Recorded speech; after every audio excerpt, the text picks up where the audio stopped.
Time for us to take a look at sports news, and we have a little bit of sports news from here, there, and everywhere.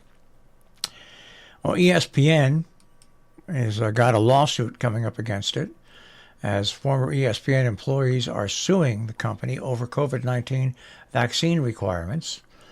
Allison Williams, Beth Farber were both fired by ESPN in 2021 after they refused to get a vaccine. And they're listed now as defendants in a lawsuit. As I said, they were fired in 2021. Quoting here, forcing the plaintiffs to choose between continuation of their employment and a violation of their religious beliefs in order to retain their livelihoods imposes a substantial burden on plaintiffs' ability to conduct themselves in accordance with their sincerely held religious beliefs, end quote. That from their attorney. Williams has been outspoken about vaccine mandates, saying in October 2021 on Instagram, while announcing her departure from ESPN, that it went against her values and her morals. This is an interesting story. Now, a Faber who spent more than 30 years at the company was fired in September 2021. And they both said that no serious attempt was made by ESPN to try to accommodate them or their religious beliefs or what they thought about the vaccines. Well, you got John Gruden on one side. You got a former boss and Commanders owner Dan Snyder on the other, as, of course, Gruden was the head coach of Washington from 2014 to 2019. During an appearance earlier this week on Washington metropolitan area radio station 106.7, The Fan, former Washington head coach Jay Gruden provided his 2 cents on what's going on with the Commanders. He said he believes it would be difficult for that organization to fill the coordinator vacancy, and then proceed to take a jab at his old boss, Dan Snyder. Gruden noted that the Commanders may have to go with an internal coach because external candidates may not want the offensive coordinator's job. Quote, it'll be hard unless they do it in-house. I don't know who they have in-house who would take it. Maybe quarterback's coach will take it. I don't know. It's difficult, especially if you're told what to do. Gruden's comments seem to be aimed directly at Snyder, who has a reputation for meddling in the football operations. Okay, so Gruden was later asked if he would be interested in the job, taking another swipe. Oh, yeah, I'd love to coach again. Who's the owner?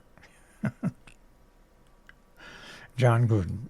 And the Commanders, the Washington Commanders. All right. Let's go over and recap what this weekend is going to be in football, because they're calling it the Super Wild Card Weekend.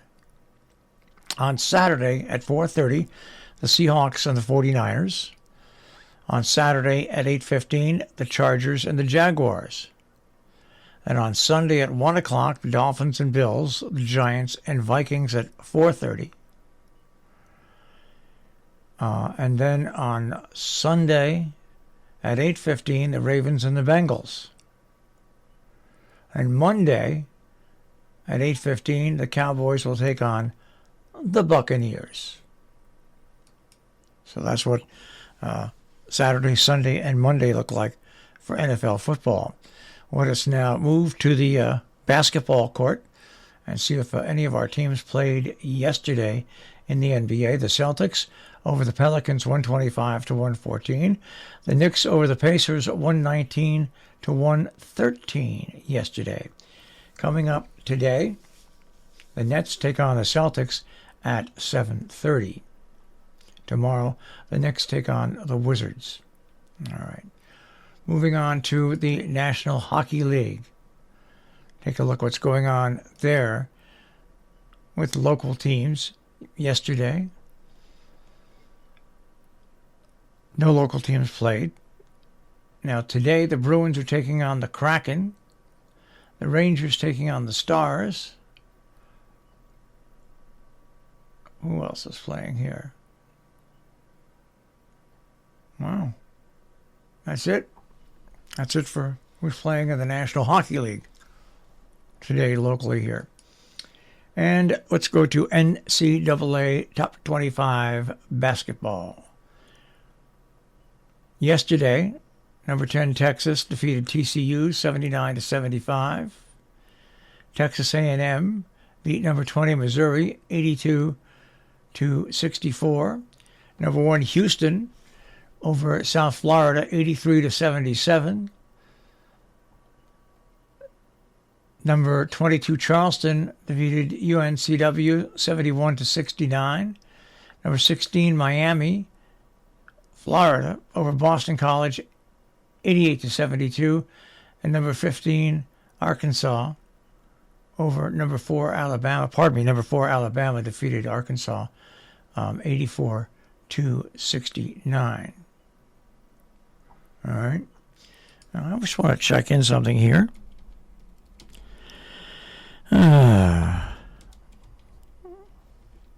The Yukon men have fallen in ranking just a little bit. At one point in the country, they were number 2. They're number 6 now. And the Yukon women,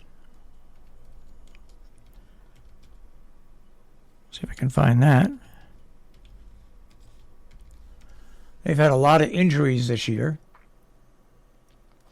They are now ranked 4th in the country with a 14-2 record. So they've started to pick up the pace just a little bit.